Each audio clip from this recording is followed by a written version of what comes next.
সুপ্রিয় দর্শক বন্ধুরা, ইদানিং লক্ষ্য করা যাচ্ছে কিছু পরিমাণ পাসপোর্ট যাত্রী কিন্তু ভারতের পেট্টাপোল ইমিগ্রেশনে এন্ট্রি রিপোর্ট সিল মেরে তাদেরকে বাংলাদেশে ব্যাক করে দিচ্ছে।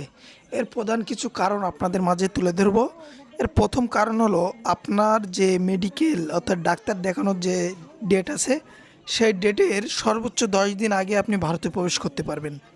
এর আগে যাওয়ার চেষ্টা করলে কিন্তু আপনি এই সিল মারবে।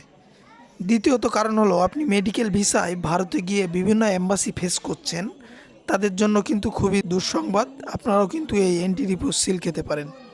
তৃতীয়ত কারণ হলো আপনারা যারা মেডিকেল ভিসায় চিকিৎসা না করে বিভিন্ন জায়গায় ঘুরছেন, অথবা চিকিৎসা করে আপনি অনেক সময় ধরে ভারতে ঘুরছেন, অনেক দিন সময় কাটাচ্ছেন, তারাও কিন্তু আসার সময় এন্ট্রি রিপোর্ট সিল খেতে পারেন।